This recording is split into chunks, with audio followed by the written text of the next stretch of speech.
Everybody, how's it going? It's your boy GARDNSOUND and Lyle the Bird, and we are here today to talk about the 3 biggest mistakes I've made in my YouTube career so far. And I hope this is helpful to somebody out there. This is more of a video for other YouTubers and other people who are using the platform. I want to make a video for people who are struggling to find their way with this virtual marketplace and trying to find their way in the online hellscape that is social media and music. It's tough out there. It's a very tough world, and I want to just share a couple of experiences that I've had that might be similar to something you're either experiencing or something you might go through in the future.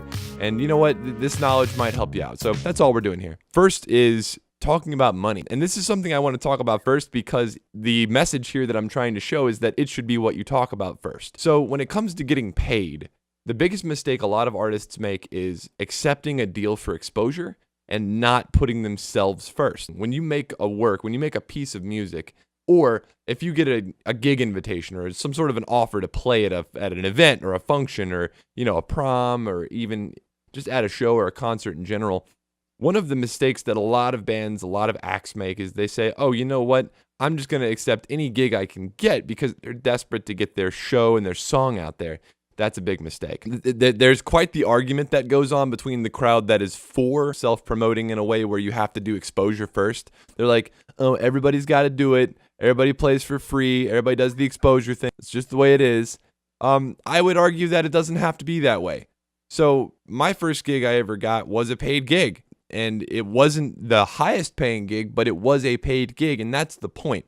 It doesn't necessarily have to be a ton of money, but the fact that somebody is willing to give you money in exchange for services is where the respect comes in. It's really not about getting paid. It's really about self-respect and having other people respect you and showing that sort of respect.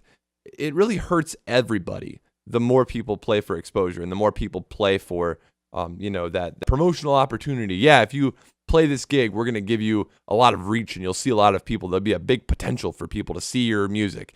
That's like the number one argument for playing for free. And it really hurts everybody because the more people do that, the more it undercuts the market and the more it becomes the norm.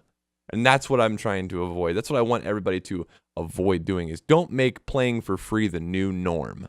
Talk about money first.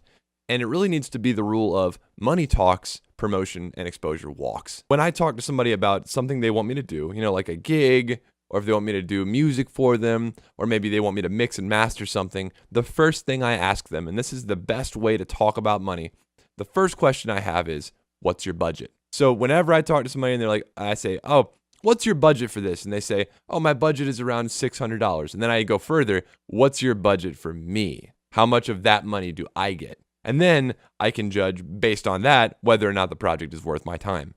If the project is not worth my time and I know that I'll get a better deal sometime in the future, or if I have faith in my abilities as a marketing person to get more gigs, then I might pass on that. And that's really important. The second biggest mistake I've made in my career so far is compromising in terms of time and compromising in terms of projects I don't really want to work on. Doing the compromise in order to get growth on your channel, I'd say is necessary. So, I have compromised a bit in terms of my video content, but I mean compromising in terms of taking on projects that would not necessarily be in my best interest, but maybe it was for, again, exposure. And I ended up spending a lot of time on those types of things, and they didn't really help. Don't compromise on your artistic vision. If there's something you want to do that you're like, oh, I'd rather do this project than anything else, do that project because you're going to have more fun doing that project, and your subscribers are going to see that, and they really appreciate the fact that you're having a good time, which is why they clicked the subscribe button anyway. Subscribers aren't clicking the subscribe button to watch you blow up. They're clicking the subscribe button to watch you. If you're having a good time doing something you're passionate about, that is going to trump any video that you might be doing for exposure or any video that you might be doing to grow your channel a bit more every time. Mistake number 3, getting frustrated. Oh my God, nobody likes to see a YouTuber get frustrated. And I can tell you that firsthand because I've been a frustrated YouTuber before and I have cried out in agony and despair. And I've been like,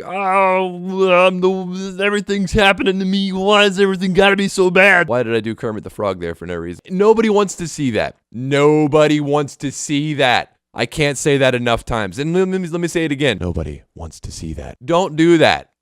There is nothing about complaining that people enjoy.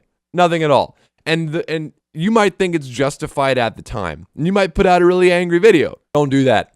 I wish I had never done that. I take that back. It is so entitled and privileged to even have a platform, to even have the camera that I have, to be sitting in this studio. I've got the life, man. And I might not be making a ton of money, but I've got it better than like 90% of the world. Yeah, let's all agree to just not do that. So to recap, talk about money first. Talk about the money. Talk about the money. The money, Sonny. Where's the money? Who's got it? How can I get it? I'm worth the money. You have to think about yourself as worth the money in order to talk about it. So start there. Talk about budget first. Make money part of your vocabulary. Don't compromise on your artistic vision. Always display your passion on your sleeve. Don't complain. Don't complain. Don't bitch and moan. Don't do it. Don't do it.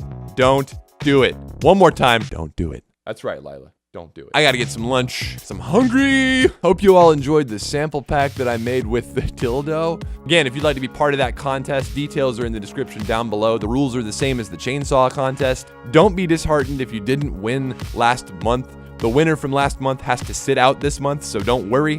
That challenger will not appear this month. Love you guys. Hope you're staying positive, and I'll see you next time.